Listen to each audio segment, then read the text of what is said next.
Yes, this is EM Case's Best Case Ever mini podcast series, and I'm your host, Dr. Anton Hellman. On today's Best Case Ever, we're going to have Dr. Andrew Sloas. He's an emergency physician and assistant professor of EM at the University of Kentucky. He's trained in both pediatric and adult EM, and he's the host of the fantastic PEM-ED podcast. So I was working one night in Janus General, that's Scott Weingart's emergency department. And I was there one night with my resident, and I had a really sick 60-year-old female roll in, borderline bradycardia with hypotension. So her blood pressure was in the 80s and her heart rate was in the 80s. And you would expect that heart rate to be significantly higher.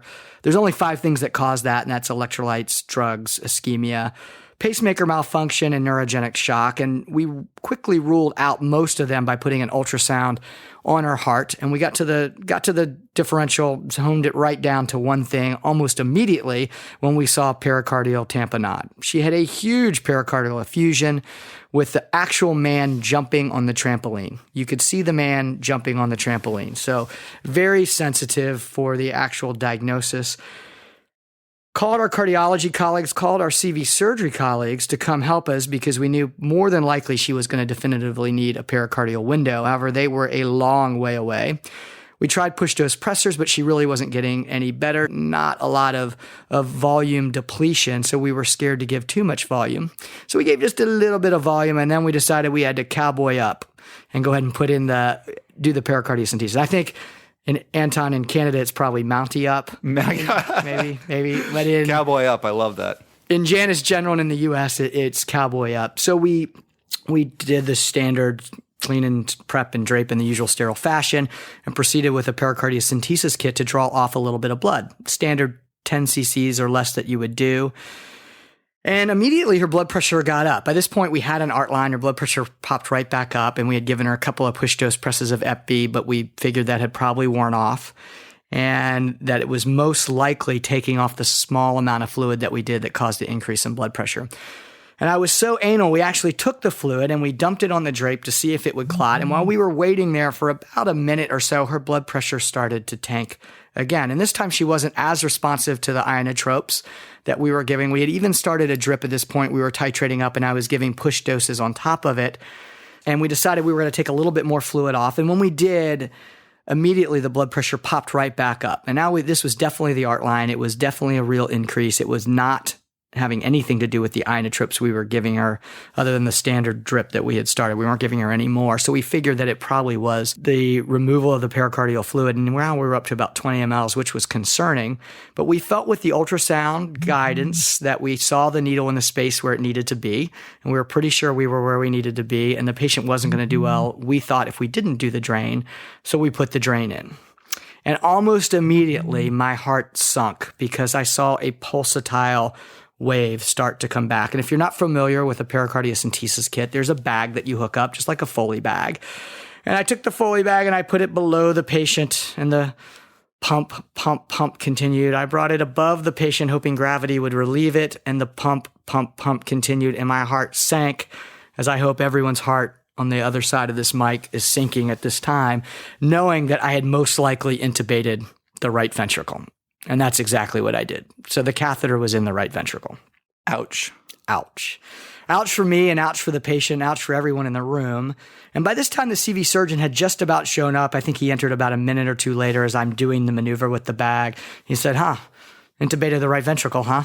I said, yeah, I really think we did. And unfortunately, we didn't know anything about the patient she rolled in without family or history, but this was a patient who had been admitted about a week before with a malignant pericardial effusion and was really a DNR. So at Janus General, we would have probably proceeded to more palliative and comfort measures. We didn't know any of that, so we were doing a full court press to save her, but she went to the operating room. They did repair it. It was a relatively easy repair, but unfortunately, about 2 or 3 days later, she succumbed, and it probably wasn't as much from the intubating of the right ventricle, although I'm sure the stress of surgery didn't help, but she had overwhelming metastasis everywhere, and she succumbed. So, Andy, I can't even imagine that feeling you had when you saw that pulsatile blood pumping through your pericardiocentesis drain there. What are the take-home points for our listeners? What did you learn from this experience? So if you were looking to Webster's under sphincter tightening, you would have a picture of my sphincter at that time. I've never felt such tightening and remorse. And honestly, I never want to do something bad for the patient. And I really felt like I did. Although in hindsight, I definitely learned a couple of things.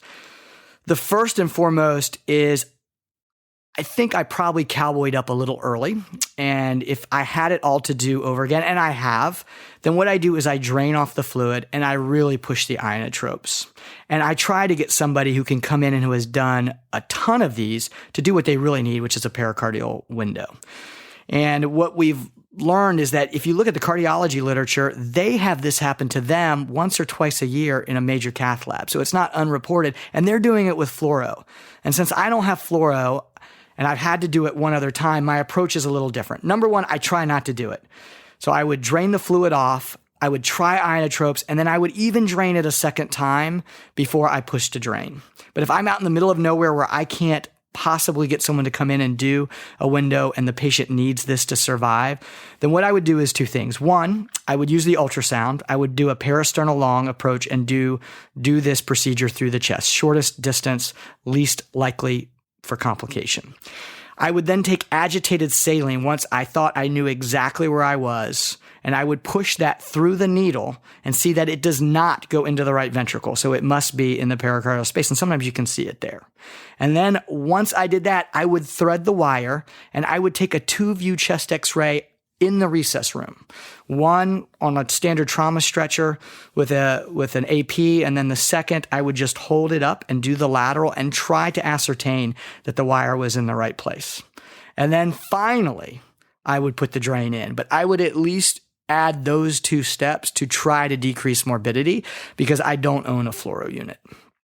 The general principle is you need to know what you're good at and where your limits are. Sometimes it's really hard to know when to act. There's 2 extremes. There's being a coward and not doing anything when you have to do something. And the other extreme is being a cowboy when it's not time sensitive and you don't actually have to do what you're doing and you could cause more harm. Yeah, I agree with that. In the US, you tend to see people that will be willing to make errors of omission, where they just won't get involved because they've never been trained to do it, as opposed to errors of commission. And I cannot stand when someone will sit by and watch someone die when they knew that there was a time-sensitive disease process. They had to get involved. And if they didn't get involved, the patient was going to succumb, as opposed to, I'm going to get involved, I'm going to try it. It may not work, but the only shot they have is me. Surely, if there's someone who can do it better and knows it better and can come in and do it, fantastic. But that's not always the case. The case is often in emergency medicine, as emergentologists, you are going to be put in positions where you know the theory of how to do it and you have to take the shot. And if you don't take the shot, then they're going to die. And it's knowing the difference. And that's where I probably pushed the envelope there, and I maybe didn't have to in hindsight. And since I've done it twice more, where I've been more guarded when I knew I could be. But if I were put in the same position where I thought the only thing that was going to save the patient was continued pericardiocentesis, then I would absolutely put the drain again and twice on Sunday.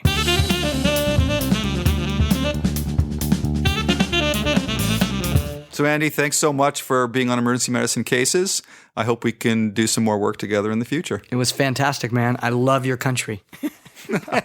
All right. We have a lot to learn from each other. All right. Thanks a lot. All right.